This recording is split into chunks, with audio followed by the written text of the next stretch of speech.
අහසයටම කොතැනක හෝබ ඉන්නවනම් මම ඉන්නම් ඒ සුවඳතියන් යලි ඔබ ඔන්න අද මම ඔයාලට අලුත්ම වීඩියෝ එකක් අරගෙන ආවා. මේක නම් මම ගෙනාවේ ඉස්කෝලේ යන, ඔෆිස් යන, ක්ලාස් යන තරුණ වියේ පසු වෙන ඔයා වෙනුවෙන්මයි.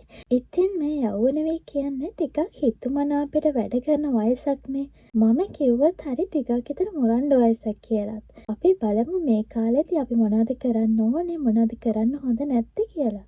තරුණ විය ගත කරන ඔයා සමහරට ස්ටඩි කරන කෙනෙක් වෙන්නත් පුළුවන්, සමහරට ජොබ් එකක් කරනවා වෙන්න පුළුවන්, නැත්නම් ඉස්කෝලේ යන කෙනෙක් වෙන්නත් පුළුවන්. ඉතින් ඔයා කිසිම වෙලාවක ඔය මොන දේ වුණත් ඔයාට ඔයාව මග අරගන්න යන්න එපා. තරුණ විය ගත කරන ඔයාටම මම අද මේ දේවල් කියන්න කියලා හිතුවේ ඒක ඔයාට ගොඩක් වැදගත් දෙයක් වෙයි කියලා මම හිතනවා.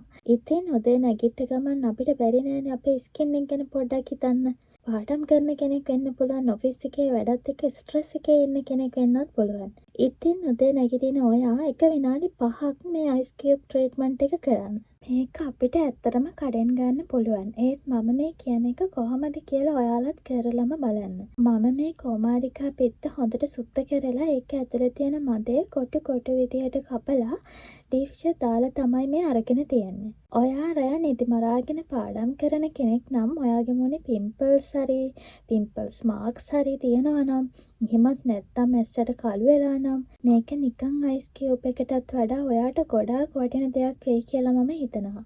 ඊළඟට ඔයාලා නිදාගෙන හිටපු බෙඩ් එක හදන එක ජීවිතේ ඉගෙන ගන්න ඕනේ හොඳම දෙයක්. දැන්මම අපි ඒවා පුරුදුනාම අපිට ඒවා නොකර ඉන්නම බැරි වෙනවා. ඔයාලට පේනානේ මහ වෙලාවක් යන වැඩ නෙමෙයිනේ මේවා. ඉතින් ඔයාලගේ ජීවිතේට පිළිවෙල පිරිසුදුකම කියන එක අනිවාර්යෙන්ම ඔය වයසේ ඉඳන් හදාගන්න ඕන දෙයක්. ජීවිතේ ඉදිරියට යන්න අපි කාර්යබහුල වෙනවා. ඒ නිසා ඔය දේවල් ඔය වයසේදීම හදාගන්න එක හොඳයි. ඊළඟට ඔයාගේ ආගම අනුව මන් දන්නේ නෑ මේ වීඩියෝ එක බලන ඔයා කතෝලික, මුස්ලිම්, බුද්දිස්ට් මොන ආගමේ කෙනෙක්ද කියලා.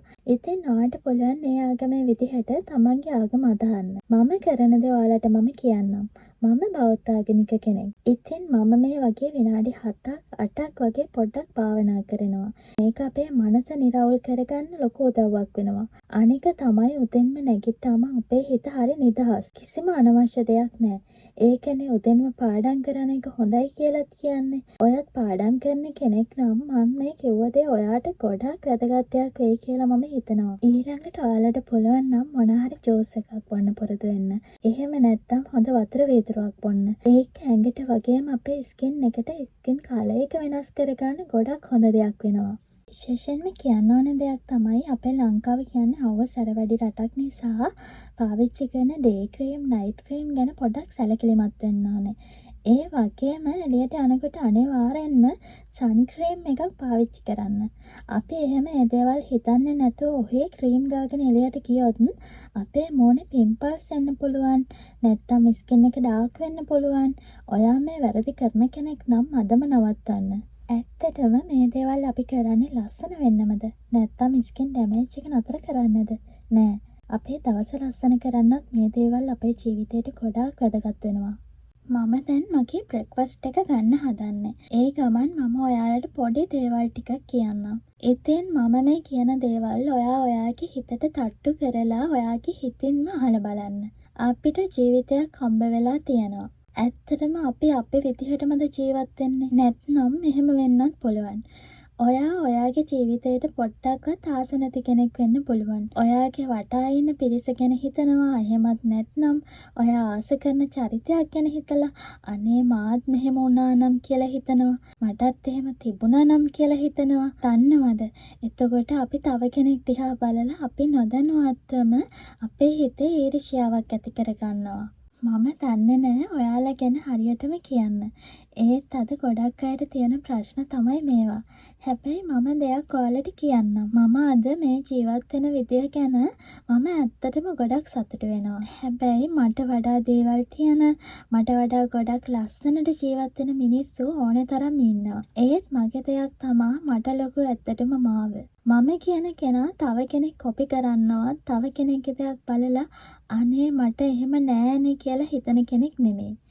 ඔයාලා හිතනවා ඇති දැන් මම ගැන මොන දේ කිව්වත් අනේ මෙයා ලංකාවේ නෙවෙයිනේ ඉන්නේ කියලා. නෑ මට ඇත්තටම බොරු කියන්න ඕනේ නෑ ඔයාලට.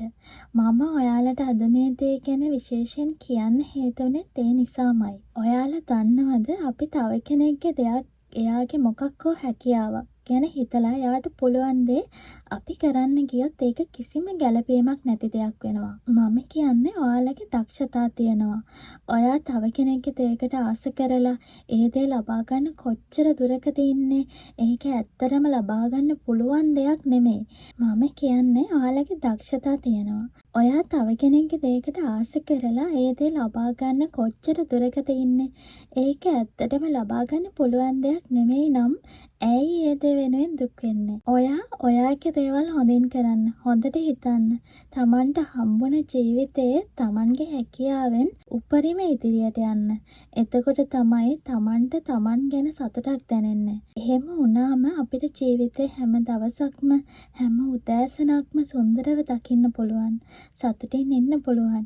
ඉතින් මම අද මේ කිව්ව ටික ඔයාගේ ජීවිතේට වටේ කියලා මම හිතනවා. මම ඔයාලට කියන්නේ දවසෙන් උපරිම ප්‍රයෝජනයක් අරගෙන තමන්ව හොයාගෙන ලස්සන ගමනක් යන්න.